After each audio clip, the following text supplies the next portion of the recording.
A sound can stick to you. Not like a catchy tune you can't get out of your head for a day. More like a ghost. It follows you from room to room. It's there when you wake up and it's there when you're trying to sleep. It's the sound of a door opening, a door you can never close again. For one man, one kid who became a king, there was a song like that. It wasn't his biggest hit, it wasn't the one that made him the most money, but it was the one that started it all. And in a way, it was the one that defined the beginning and the end. It was the ghost in the machine. Imagine a small recording studio, not a fancy one, a converted radiator shop. The summer heat in Memphis hangs thick in the air.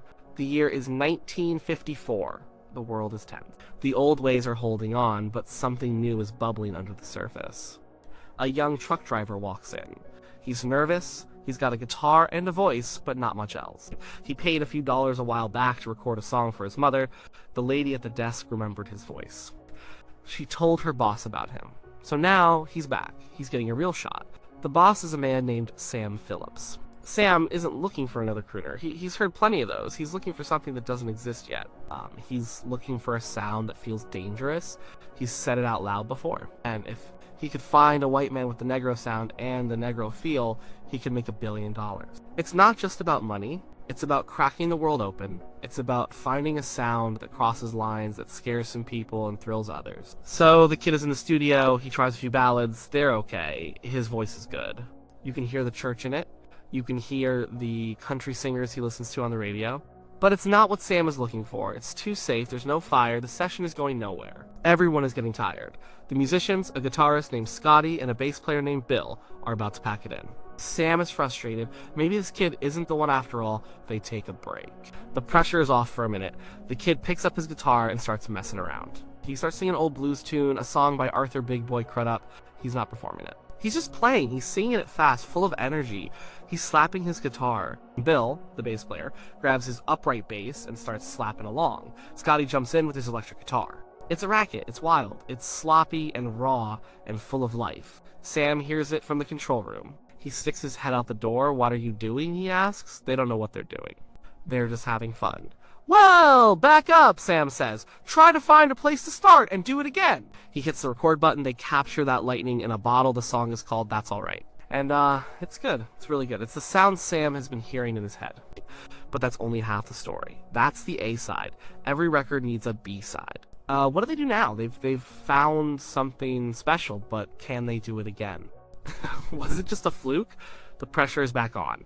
They try more songs. Nothing is working. The magic from that one moment seems to have faded. The clock is ticking. The studio time costs money. The frustration is building again. Then it happens a second time, almost the same way. In a moment of sheer exhaustion and silliness, the kid starts singing another song. But he does it all wrong. The song he picks is a country waltz. It's a slow, sad, beautiful ballad by the father of bluegrass music, Bill Monroe. It's a classic. It's practically sacred to country music fans. It's meant to be sung with a high, lonesome cry. It's a song for a Saturday night barn dance, the kind of song that makes you feel the heartache of the mountains.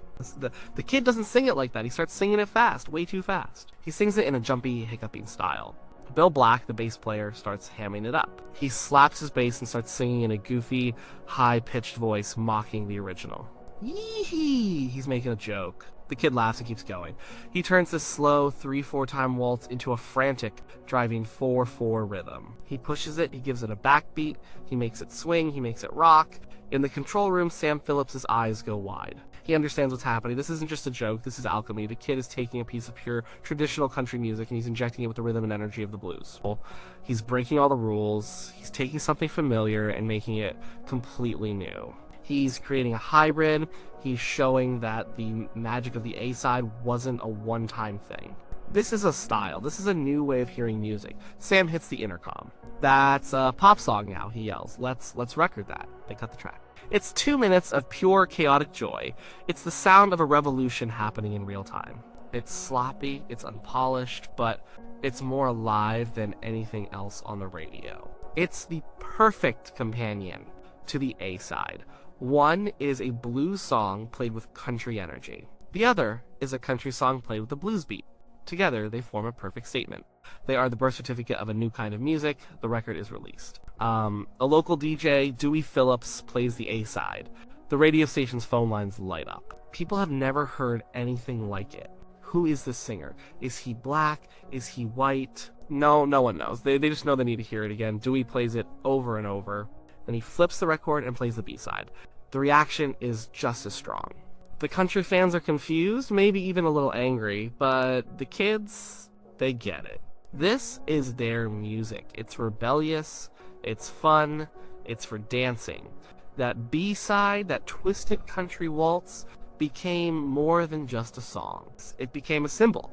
It was the proof that this new sound wasn't an accident. It was a formula. You could take any song from any genre and transform it. You could break it down and rebuild it into something new. This was the kid's superpower. He wasn't just a singer, he was an interpreter, he was a filter through which all of American music could pass and come out changed. And so the haunting began. Not a scary haunting, a different kind. As the kid became famous, then world famous, that first record, and especially that B-side, became a ghost. It was the ghost of his own authenticity. It was the sound of his youth. It was the raw, untamed energy that he and his producers would spend the rest of his life trying to recapture. He signed with a bigger record label. The recordings became cleaner, the sound got bigger.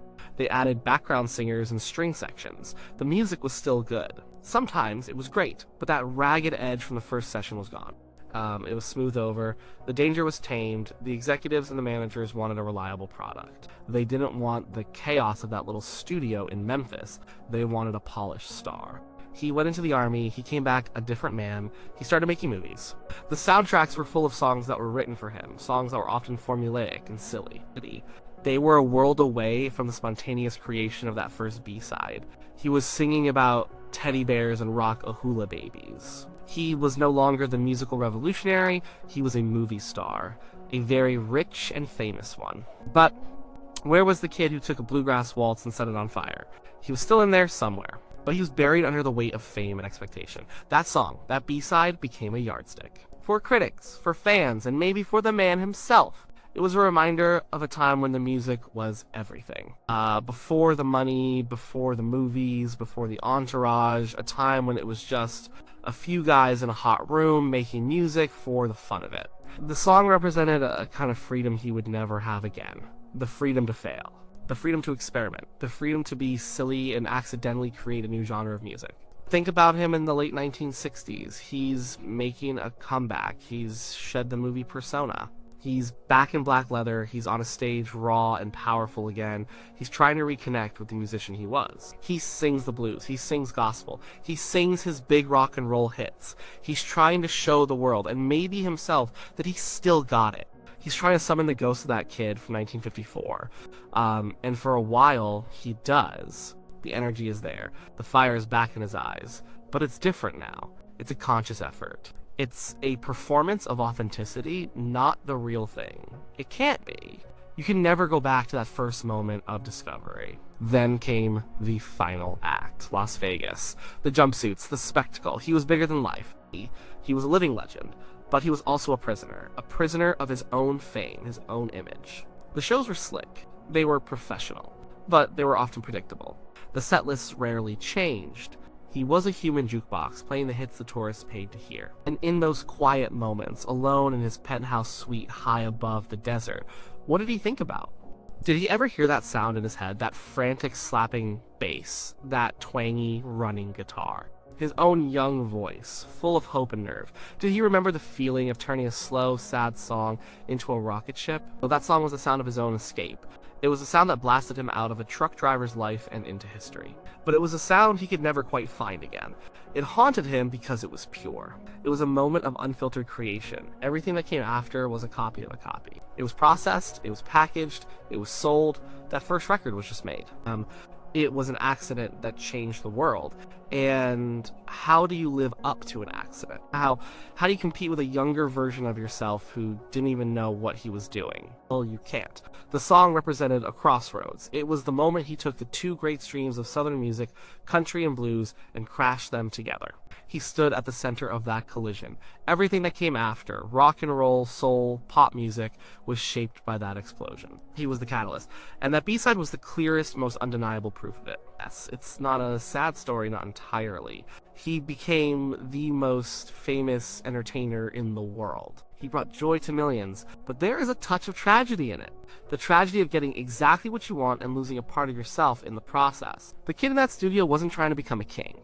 He was just trying to make a sound he liked. The king on his throne in Vegas had everything a man could want, but he could never be that kid again.